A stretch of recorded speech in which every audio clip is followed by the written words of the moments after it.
지난 주일부터 교회력의 시작인 대림절이 시작되었습니다. 대림절을 그대로 풀이하면 오심을 기다리는 절기입니다. 오심을 기다리는 절기. 흔히 대림절을 기다림의 절기라고 하잖아요. 여러분은 무엇을 기다리고 계십니까? 오늘 이 예배의 자리에는 학생회, 청년회가 함께 자리했습니다. 수능이 얼마 전에 끝났는데요. 수능 끝난 고3 학생들은 좋은 점수를 기다리겠죠. 그리고 또 얼른 졸업해서 좀 더 자유롭게 되기를 기다릴 수도 있습니다. 저는 고등학생 때 그렇게 부모님 곁을 떠나고 싶더라고요. 그 시간이 그렇게 기다려지더라고요. 또 여기 계신 선남, 선녀들은 내 짝이 나타나기를 기다리고 있을지도 모릅니다. 또 취업을 앞둔 취준생들은 좋은 일자리를 얻게 되기를 간절히 기다리고 있을지도 모릅니다. 또 아들을 군대 보낸 부모님들은 이 추운 날씨에 건강하게 잘 지내다가 전역하기를 기다리고 있습니다. 그리고 저는 오늘 여러분 만나기를 기다렸습니다.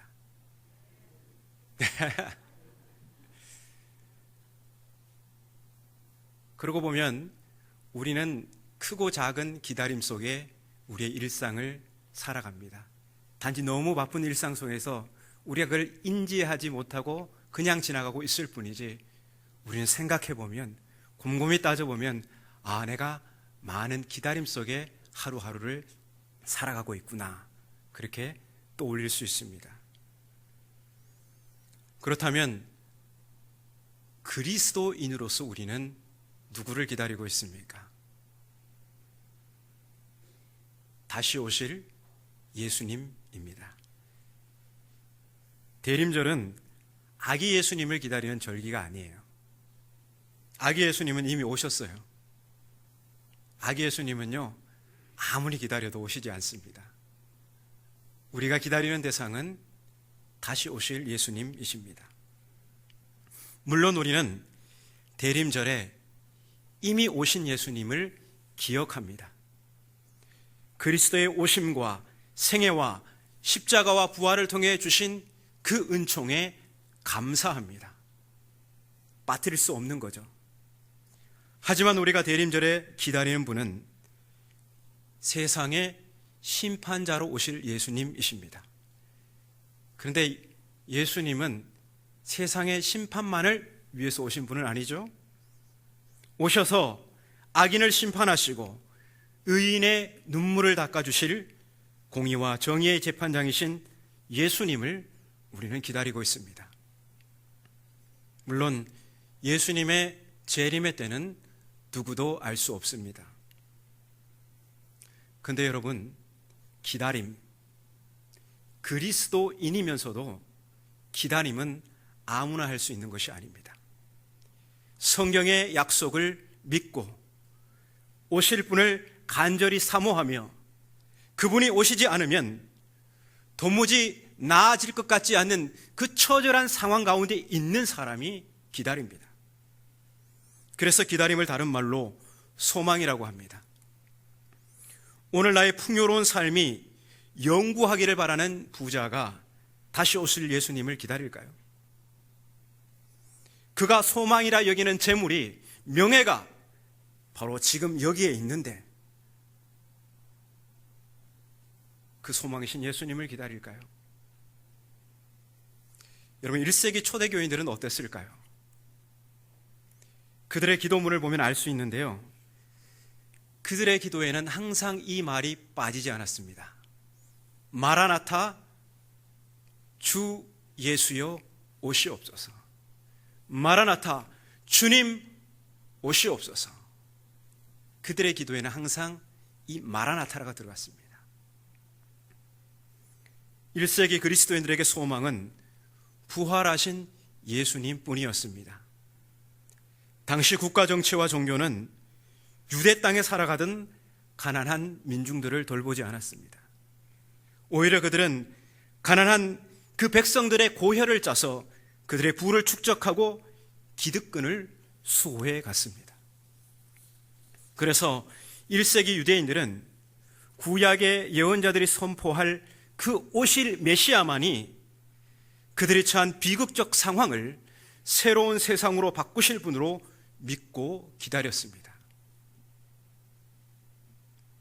오늘 21세기를 살아가는 우리는 다시 오실 메시아를 우리의 소망으로 고백합니다.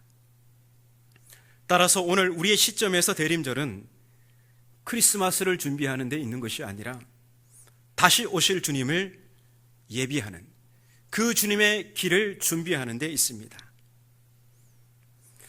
그러면 주님 오실 길을 준비한다는 것이 무엇일까?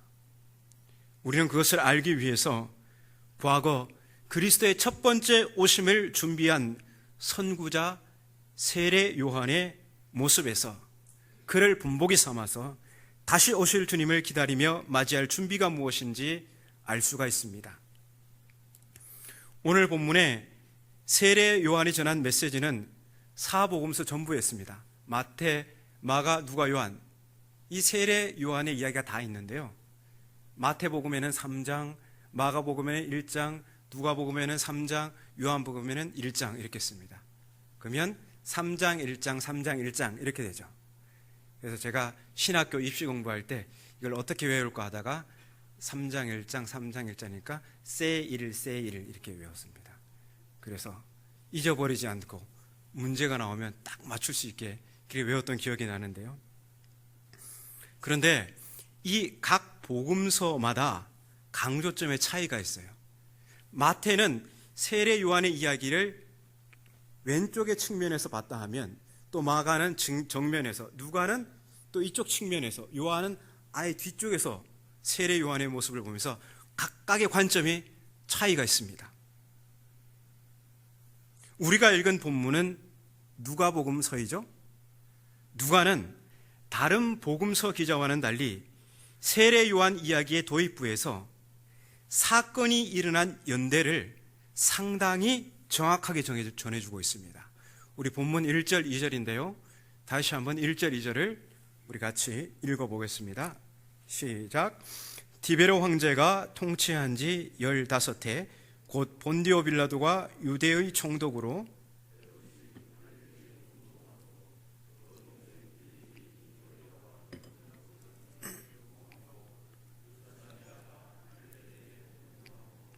안나스와 가야바가 대제사장으로 있을 때에 하나님의 말씀이 빈들에서 사가랴의 아들 요한에게 임한지라.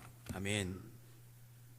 자, 이 도입부에는 여러 인명과 지명을 나열하고 있습니다. 그런데 이러한 목록의 배후에는, 그 이면에는, 그 상황에는 폭발 직전까지 차오른 탄압과 비극의 이야기가 자리 잡고 있습니다. 그렇기 때문에 우리가 그 배후에 있는 상황에 대한 이해 없이는 세례 요한이 선포한 메시지를 충분히 이해할 수가 없습니다. 그렇다면 빈들에 있는, 광야에 있는 사가랴의 아들 요한에게 하나님의 말씀이 임한 그때의 상황이 어땠을까요? 본문 1절은 당시 이스라엘의 정치적 상황이고요, 2절은 종교적 상황입니다. 우리가 역사를 더듬어 볼 때 정치든 종교든 특정 지도자의 이름이 언급될 때 우리는 당시의 상황을 자연스레 떠올리게 됩니다. 아, 그 선왕이 통치할 때 정말 살맛났지. 아, 그 독재자가 통치할 때 정말 많은 사람이 죽어나갔고 피눈물 났지. 여러분, 지자교회 성도들 아니십니까? 지자교회도 역대 교역자들이 있을 거 아닙니까? 아, 그 목사님이 심호하실 때, 그 부목사님, 그 전도사님이 심호하실 때, 와, 우리가 정말 주님을 향한 뜨거운 열정으로 우리가 함께 했었지. 이명호 목사가 사역할 때 정말 힘들었었지. 뭐 아니면 그렇게 제가 기억되면 안 되겠죠. 정치든 종교든 특정 지도자의 이름이 언급될 때 우리는 자연스레 그때의 상황을 떠올리게 됩니다. 그때가 좋았든지 아니면 그때가 힘들었든지.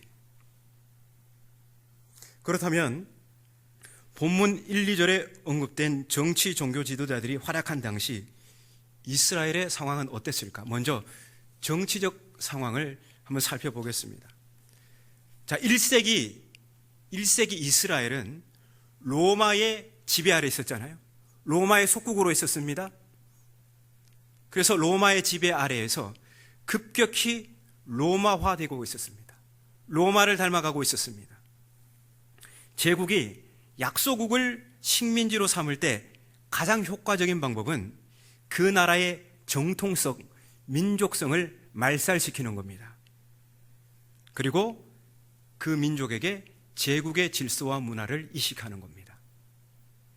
이스라엘은 이미 기원전 4년 후반기부터 정통성이 위협받고 로마의 질서 아래 놓이기 시작했습니다. 여러분, 그 제국의 통치자가 그 속국의 민족성, 정통성을 위협하려면 그와 라이벌 관계에 있으면서 늘 열등감에 있었던 그 비정통성을 이용하면 됩니다. 유대 민족의 정통 왕조는 하스모니아 왕조입니다. 하스모니아 왕조가 유대의 정통성을, 민족성을 이어가는 왕조였거든요. 그런데 이 하스모니아 왕조의 그늘에서 늘 열등감에 빠져 있었던 가문이 있었는데요. 그 라이벌이 누구냐면 에돔의 피가 섞인 이두메 출신의 헤롯 가문입니다. 헤롯 가문. 어디에 피가 섞였다고요? 에돔. 자, 에돔은 에서의 별명이죠. 에서가 에돔 족속의 조상이 됩니다. 근데 이 에서가 누구의 아들이죠? 이삭의 아들이에요. 이삭의 야곱과 에서. 야곱과 에서. 그런데 하나님은 누구를 약속의 자녀로 선택하셨죠? 야곱입니다. 에서가 아니죠? 그러면 에서가 이 이스라엘의 정통성에서 이 에돔, 에서의 별명 이 에돔 민족은 늘 열등감이 있었을까요? 없었을까요? 있었습니다. 나도 저 이삭의 자녀로 그 가문이 이어져 왔는데 그 야곱 때문에 이스라엘의 정통성은 늘 우리에게 있지 않고 저들에게만 있다. 늘 그게 불만이었고 열등감에 사로잡혀 있었습니다. 이것을 제국의 통치자가 꿰뚫어 본 겁니다. 그래서 기원전 4년 후반 로마의 원로들은 유대 정통 왕조인 하스모니아 왕조를 폐위시키고 그 자리에 에돔의 피가 섞인 이두메 출신의 헤롯을 유대인들의 왕으로 세웁니다. 여기서 헤롯은 오늘 본문의 헤롯의 아버지인 헤롯 대왕입니다. 대헤롯입니다. 드디어 헤롯 가문이 공식적으로 유대인들의 왕으로 등극합니다. 평생의 한을 누가 풀어줬습니까? 로마 제국이 풀어줬습니다. 그러니 헤롯 왕조는 친유대입니까? 친로마입니까? 당연히 친로마일 수밖에 없습니다. 이제 이 공식적인 임명으로 유대 정통성은 약화되고 이스라엘의 로마화는 친로마 헤롯 왕조에 의해서 박차를 가합니다. 헤롯 대왕은 로마화를 위해서 로마 황제를 위한 노골적 정책을 펼칩니다. 황제 이름을 따서 멋진 항구를 만드는가 하면 황제 숭배를 위해서 유대 땅에 신전을 만들기도 합니다. 그렇다고 해서 유대인들의 반감만을 살 수 없잖아요. 지나친 탄압, 일방적인 탄압은 민중봉기를 유발할 뿐입니다. 민중봉기가 유발되면 어떻게 됩니까? 이 헤롯은 로마 통치자에게 질책을 받게 되는 거죠. 그래서 아무리 그가 유대인들의 왕이지만 로마를 위한 정책도 펼쳐야 되지만 유대인들에게도 일방적인 탄압으로 민중 봉기를 유발해서는 되지 않습니다. 그래서 유대인들의 마음을 얻기 위해서 성전을 짓는가 하면 그들의 향수를 달래주기 위해서 유대 정통 왕조인 하스모니아 가문의 공주, 이름이 마리암인데요. 마리아라고도 하여 그 공주와 결혼을 해요. 그러면 유대인들의 마음이 좀 누그러질까 봐 또 그러한 정치적 전략을 펼칩니다. 그러다가 얼마 지나지 않아서 이 마리암을 처형합니다. 그래서 1세기 유대 땅에 그에 대한 반감으로 유대인들이 딸을 낳으면 이름을 가장 많이 마리아라고 지었어요. 예수님의 어머니 마리아도 우연은 아닙니다. 그러한 역사적 배경이 있습니다. 그런 이러한 전략으로 유대인들을 로마화된 시민으로 개조시켜 갑니다. 이러한 로마화 과정은 헤롯 대왕을 이어서 오늘 본문의 이름이 기록된 그의 아들 헤롯 안티파스를 통해서도 계속됩니다. 그런데 오늘 본문에 보면 헤롯이 유대인들의 왕이로 안 되어 있죠. 갈릴리 지방의 한 분봉왕으로 되어 있습니다. 유대인들의 왕이 아니고요, 이 헤롯 대왕의 아들 헤롯 안티파스는 갈릴리의 분봉왕, 한 지방의 분봉왕이에요. 그래서 이 아들은 또 그게 또 열등감이 있었어요. 아버지는 유대인들의 왕이었는데 나는 고작 해야 갈릴리 지방의 한 지역의 왕이다. 그래서 이 헤롯이 그 제국의 황제의 어떤 인정을 받기 위해서 또 이 사람도 열심히 로마를 위한 정책을 펼칩니다. 그러면 자신도 유대인의 왕으로 세워주지 않을까, 이런 기대감으로. 그래서 이 헤롯 대왕의 아들 헤롯 안티파스도 황제를 감동시키기 위해서 갈릴리 호수를 상업화하고 그곳을 독점해서 수출을 통해서 많은 이익을 얻습니다. 게다가 유대인들에게 막대한 세금을 부과해서 그것을 걷어서 다 합해서 로마 황제에게 바칩니다. 그는 또한 유대인들의 또 마음을 얻기 위해서 아버지하고 똑같은 일을 해요. 자기의 아랍인 아내를 버리고 하스모니아 가문의 신부를 얻게 되는데 그 신부가 누구냐 하면 바로 자기의 동생 빌립도 오늘 보니까 어디 이두레와 드로가르 지방의 분봉왕이잖아요. 이 동생의 아내 헤로디아를 빼앗아서 자기 아내로 삼습니다. 세례 요한이 바로 이 불륜을 지적했다가 어떻게 됩니까? 헤로디아의 미움을 사서 결국 처형을 당하게 되는 것이죠.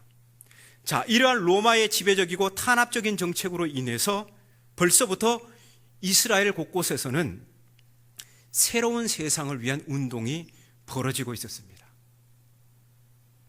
자, 종교적 상황은 어땠을까요? 안나스와 가야바가 대제사장으로 있을 때죠. 2절에 보니까, 자, 1세기 유대 종교는 백성들에게 무거운 율법의 짐을 지웠습니다. 종교의식을 무지무지 강화시켰고요, 율법과 전통을 올가미로 삼아서 백성들의 삶을 옥죄었습니다. 가만히 지켜보고 있다가 너 이거 잘못했지, 너 율법 어겼어, 장로들의 전통을 어겼어, 이거 누구에게 많이 하던 짓들입니까? 복음서에 보면 바리새인과 서기관들이 예수님과 예수님의 제자들을 책잡기 위해서 딱 율법을 올가미로 삼아서 어기는가 안 어기나 두고 보고, 어겼을 때는 가차없이 가가지고 당신은 왜 율법을 어기십니까? 당신은 왜 신성모독하는 발언을 하십니까? 당신의 제자들이 왜 안식일에서 해서는 안 될 일을 하는 겁니까? 따지면서 괴롭혔죠. 예수님과 예수님의 제자들 뿐만 아닙니다. 그 당시 백성들도, 종교 지도자들이 율법을 가지고 그렇게 그 백성들을 괴롭혔습니다.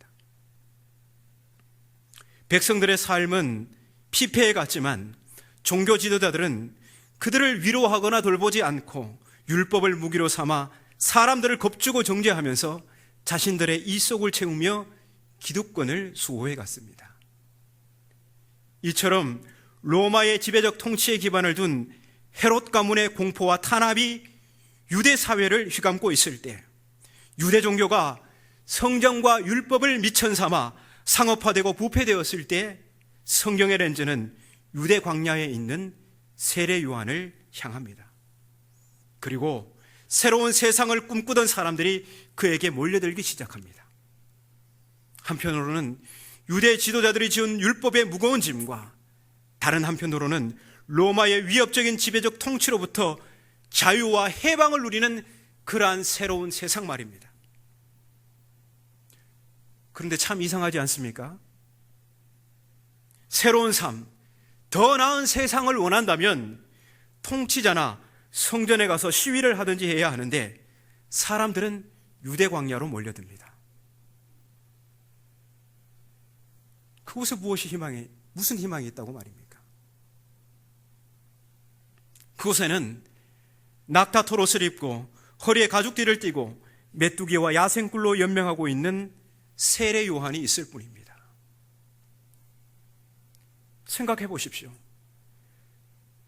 그에게서 무슨 희망을 얻을 수가 있습니까?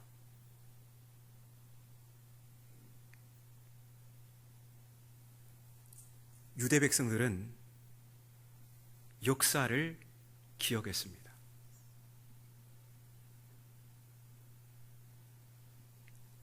여러분, 출애굽의 구원이 무엇을 통과했습니까? 바벨론의 구원이 무엇을 통과했습니까? 모두 광야를 통과했습니다. 출애굽의 구원이 광야를 통과하고 바벨론으로부터 해박이 사막을 통과했듯이 로마로부터 새로운 세상도 광야를 통과할 것이라고 믿었습니다. 그래서 이스라엘은 그들을 구원할 새로운 세상에 대한 희망을 찾아서 유대 광야로 몰려들었던 것입니다. 그런데 그 사람들이 유대 광야에 도착해서 들은 첫 마디는 회개하라, 선지자의 외침이었습니다. 요한의 이 메시지는 지금 공경에 빠진 건 국가 정치와 종교만이 아니라는 것입니다. 새로운 세상을 꿈꾸며 세례받기 위해 모인 사람들은 회개하라는 요한의 메시지에서 예외 없이 자신의 도덕적 공경에 맞닥뜨려야 했습니다. 우리는 정치 지도자들을 욕하기를 주저하지 않습니다. 지금은 종교 지도자들을 비판하는 것 망설이지 않습니다.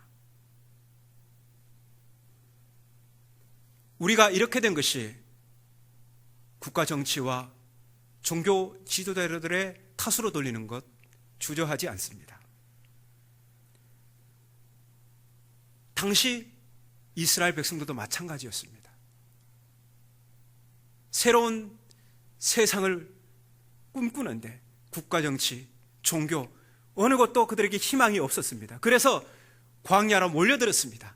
그곳에는 희망이 있을 거야 하고, 그런데 그들은 세례 요한으로부터 너희도 회개하라, 겉으로만 새로운 세상을 위한 운동을 따르면서 자신의 진면모를 깜짝같이 숨기기는 식은죽 먹기입니다. 세례의 의식만 갖춘다고 해서 하나님으로부터 오는 새 세상의 백성이 되는 것은 아니라는 것입니다. 속으로 나는 아브라함의 자손인데요, 그의 혈통인데요, 그의 민족인데요, 그의 정통성을 이어받은 사람인데요, 나는 예수 믿는데요, 소용없다는 겁니다. 세례를 받기 전 그곳에 모인 모든 이들은 이 사실을 직시해야 했습니다. 진정한 세례란 변화된 삶으로 회개의 표가 반드시 드러나야 하는 것입니다. 요한의 외침에 사람들이 그에게 묻습니다. 그러면 우리가 어떻게 해야 합니까?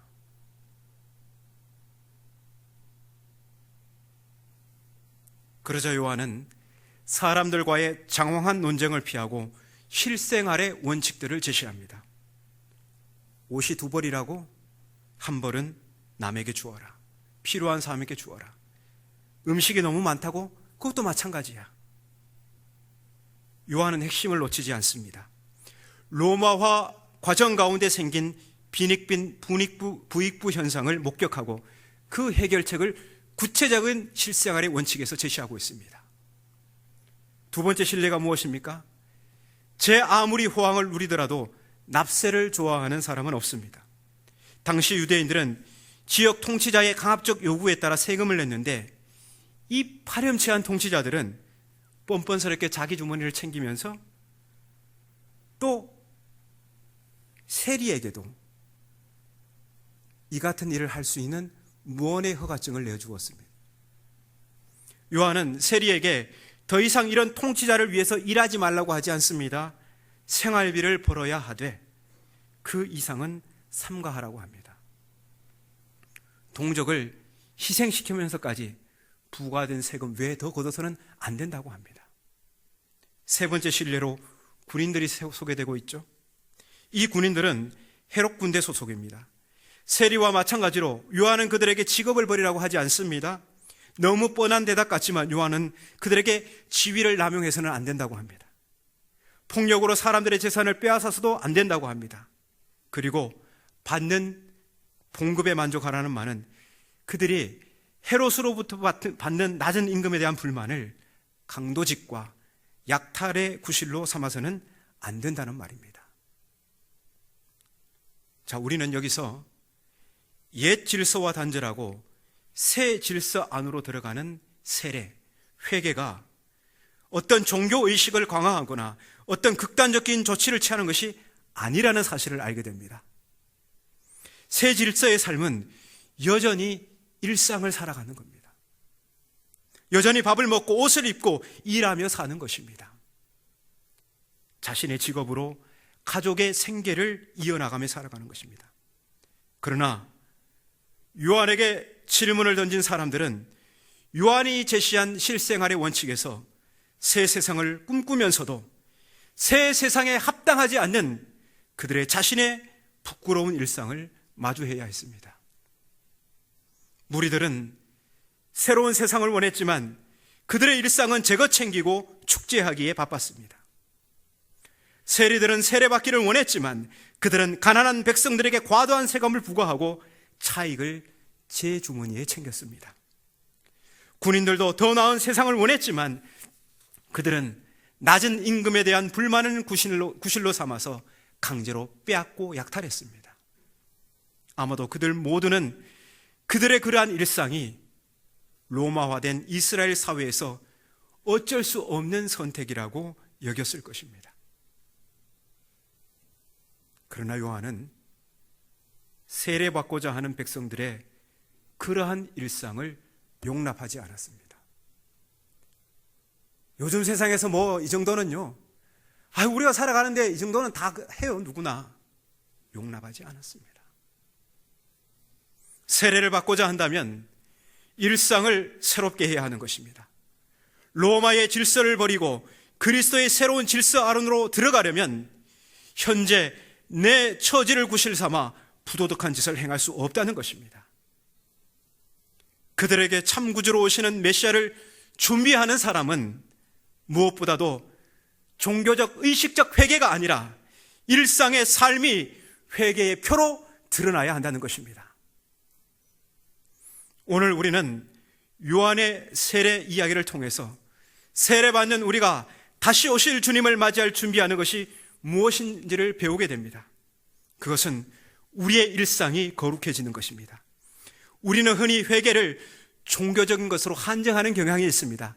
아주 이러한 습관이 우리에게 아주 굳어 있습니다. 이제 주일 성수하겠습니다. 11조 제대로 내겠습니다. 열심히 봉사하겠습니다. 담배 끊겠습니다. 그러나 성경은 회개를 늘 세상에 살아가는 우리의 이웃들과 연결시킵니다.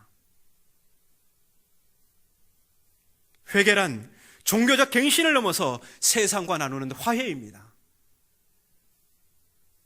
그것은 회개하라는 선지자의 외침에 나는 세례교인입니다 라는 세례받은 의식적 증거나 세례 증서를 내미는 것이 아닙니다. 옷 두 벌 입는 세례교이면서도 옷 없는 이웃을 보지 못하는 내 마음의 시력을 교정하는 것입니다. 배고픈 이를 보면서도 나누지 못하는 인색함을 나눔의 선행으로 바꾸는 것입니다.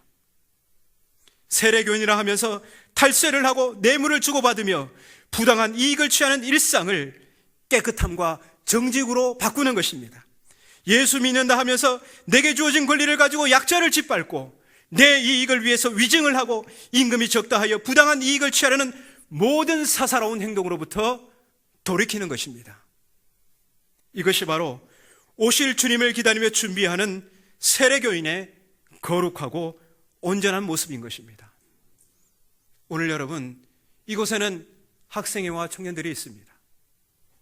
학생들도 선생님들에 대한 불만도 있겠죠.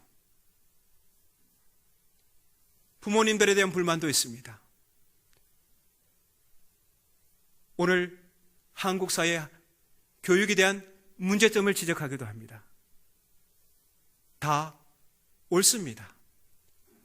그러나 학생들, 청년들, 여러분들도 세례 요한의 메시지 가운데 나는 과연 자식으로서, 나는 과연 학생으로서, 나는 이 사회의 시민 한 사람으로서 내가 남을 비판하는 그 잣대를 나에게도 대고 있는가? 우리 또한 우리 자신을 비추어 보아야 합니다. 마라나타, 주여 오시옵소서. 새로운 세상을 꿈꾸며 외치는 이 말, 그렇게 보면 이 고백은 누구나 할 수 있지만 아무나 할 수 있는 것은 아닙니다. 지금 깨어 주님 오실 길을 준비하고 있는 사람만이 할 수 있는 고백이죠.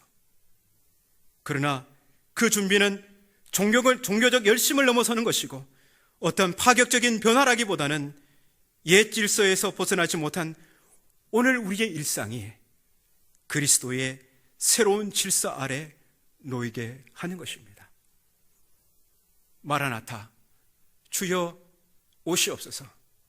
대림절 두 번째 주일을 보내는 여러분 모두에게 세례 요한의 이 메시지가 우리의 모습을, 우리의 삶을 새롭게 하는 도전적인 말씀으로 들려지기를 바랍니다.